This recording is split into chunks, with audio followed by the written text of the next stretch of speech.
നമസ്കാരം. മലയാളി വാർത്ത ലൈഫിലേക്ക് സ്വാഗതം. 2026 ഏപ്രിൽ 2 വ്യാഴാഴ്ച. ഇന്നത്തെ നിങ്ങളുടെ രാശിഫലം അറിയാം. തയ്യാറാക്കിയത് ജയറാണി EV. മേടം രാശി അശ്വതി ഭരണി കാർത്തിക ആദ്യ കാൽഭാഗം. ഭാഗ്യ അനുഭവങ്ങൾ വർദ്ധിക്കുന്ന ശുഭദിനമാണിത്. ശത്രുദോഷങ്ങൾ മാറിപ്പോകുകയും സാമ്പത്തികമായ ഉയർച്ച അനുഭവപ്പെടുകയും ചെയ്യും. ഉന്നത വ്യക്തികളെ പരിചയപ്പെടാനും അവർക്കൊപ്പം സമയം ചെലവഴിക്കുവാനും ഇന്ന് അവസരം ഉണ്ടാകും. ഇടവം രാശി കാർത്തിക അവസാന മുക്കാൽ ഭാഗം. രോഹിണി മകയിരം ആദ്യ പകുതി ഭാഗം. അടുത്ത സുഹൃത്തുക്കളുമായോ ബന്ധുക്കളുമായോ ഉള്ള സംസാരത്തിൽ നിയന്ത്രണം വേണം. മനസ്സമാധാനം കളഞ്ഞേക്കാം. കുടുംബജീവിതത്തിൽ ചെറിയ പിണക്കങ്ങൾക്ക് സാധ്യതയുണ്ട്. ഉദരസംബന്ധമായ അസുഖങ്ങൾ ഉള്ളവർ ഭക്ഷണകാര്യങ്ങളിൽ അതീവ ജാഗ്രത പുലർത്തുക. മിഥുനം രാശി മകയിരം അവസാന പകുതി ഭാഗം. തിരുവാതിര പുണർദം ആദ്യ മുക്കാൽ ഭാഗം. മനസ്സിനെ അനാവശ്യ ഭയങ്ങൾ അലട്ടാൻ ഇടയുള്ളതിനാൽ ധൈര്യത്തോടെ ഇരിക്കാൻ ശ്രമിക്കുക. ആരോഗ്യപരമായ ചില കുറവുകളും ഉറക്കക്കുറവും അനുഭവപ്പെട്ടേക്കാം. തൊഴിൽ മേഖലയിൽ ചെറിയ തടസ്സങ്ങളോ പരാജയങ്ങളോ നേരിടാൻ സാധ്യതയുണ്ട്. കർക്കിടകം രാശി പുണർദം അവസാന കാൽഭാഗം. പൂയം ആയില്യം. രോഗദുരിതങ്ങളിൽ നിന്ന് ആശ്വാസം ലഭിക്കുന്ന ദിവസമാണിത്. സാമ്പത്തിക നേട്ടങ്ങളും ഭാഗ്യാനുഭവങ്ങളും തേടിയെത്തും. അവാർഡുകളോ വിശേഷപ്പെട്ട സമ്മാനങ്ങളോ ലഭിക്കാൻ യോഗമുണ്ട്. ഇഷ്ടവിഭവങ്ങൾ ആസ്വദിക്കാൻ സാധിക്കും. ചിങ്ങം രാശി മകം പൂരം ഉത്രം ആദ്യ കാൽഭാഗം. ബന്ധുക്കളുമായി അകൽച്ചയുണ്ടാകാതെ ശ്രദ്ധിക്കണം. ആരോഗ്യപരമായ വെല്ലുവിളികൾ മാനസികവും ശാരീരികവുമായ ബുദ്ധിമുട്ടുകൾക്ക് കാരണമായേക്കാം. തൊഴിൽ രംഗത്ത് ചില തിരിച്ചടികൾക്ക് സാധ്യതയുള്ളതിനാൽ പുതിയ തീരുമാനങ്ങൾ എടുക്കുമ്പോൾ ചിന്തിച്ച് പ്രവർത്തിക്കുക.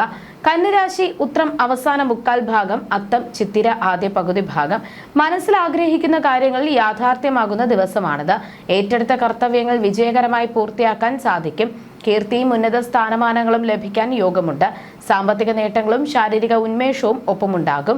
തുലാം രാശി ചിത്തിര അവസാന പകുതി ഭാഗം. ചോതി വിശാഖം ആദ്യ മുക്കാൽ ഭാഗം. ജോലിയുമായി ബന്ധപ്പെട്ട് അന്യനാട്ടിൽ താമസിക്കേണ്ട സാഹചര്യം ഉണ്ടായേക്കാം. അമിതമായ യാത്രകൾ കാരണം ശാരീരിക ക്ഷീണം അനുഭവപ്പെടാൻ സാധ്യതയുണ്ട്. പ്രതീക്ഷിച്ച രീതിയിലുള്ള പുരോഗതി ചില കാര്യങ്ങളിൽ ലഭിക്കാതെ വരുന്നത് മനസ്സിനെ അലോസരപ്പെടുത്തിയേക്കാം. വൃശ്ചികം രാശി വിശാഖം അവസാന കാൽഭാഗം. അനിഴം തൃക്കേട്ട. തൊഴിൽ മേഖലയിൽ വിജയമുണ്ടാകുന്ന ദിവസമാണിത്. സമാധാനപരമായ ഉറക്കവും മനസുഖവും ലഭിക്കും. പൊതുരംഗത്ത് പ്രശസ്തിയും അംഗീകാരവും തേടിയെത്തും. കുടുംബാംഗങ്ങളിൽ നിന്ന് ഗുണപരമായ സഹായങ്ങൾ പ്രതീക്ഷിക്കാം. ധനുരാശി മൂലം പൂരാടം ഉത്രാടം ആദ്യ കാൽഭാഗം. പുതിയ വസ്ത്രങ്ങളോ ആഭരണങ്ങളോ അലങ്കാര വസ്തുക്കളോ സ്വന്തമാക്കാൻ സാധിക്കും. തൊഴിൽ മേഖലയിൽ വിജയം നേടാനും മനസ്സിന് സന്തോഷം നൽകുന്ന വാർത്തകൾ കേൾക്കാനും ഇടയുണ്ട്. ഇഷ്ടവിഭവങ്ങൾ ലഭിക്കുന്ന സന്തോഷകരമായ ദിവസമാണിത്. മകരം രാശി ഉത്രാടം അവസാന മുക്കാൽ ഭാഗം. തിരുവോണം അവിട്ടം ആദ്യ പകുതി ഭാഗം. പുതിയ ബിസിനസ് നിക്ഷേപങ്ങൾ നടത്തുമ്പോഴും രേഖകളിൽ ഒപ്പിടുമ്പോഴും അതീവ ശ്രദ്ധ പുലർത്തണം. അശ്രദ്ധ സാമ്പത്തിക നഷ്ടത്തിന് കാരണമായേക്കാം. അനാവശ്യമായ അലച്ചിലും മാനസിക സമ്മർദ്ദവും ഉണ്ടാകാതെ നോക്കണം. കുംഭം രാശി അവിട്ടം അവസാന പകുതി ഭാഗം.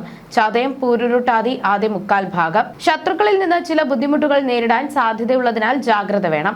യാത്രകളിൽ അതീവ ശ്രദ്ധ പാലിക്കുന്നത് അപകടങ്ങൾ ഒഴിവാക്കാൻ സഹായിക്കും.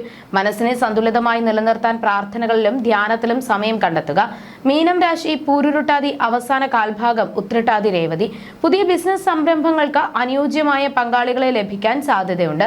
തൊഴിൽ മേഖലയിൽ വിജയവും സാമ്പത്തിക നേട്ടങ്ങളും കീർത്തിയും ലഭിക്കും. ജ്യോതിഷ സംബന്ധമായ നിങ്ങളുടെ സംശയങ്ങൾക്കും പരിഹാരങ്ങൾക്കും ജയറാണി EV 9746812212.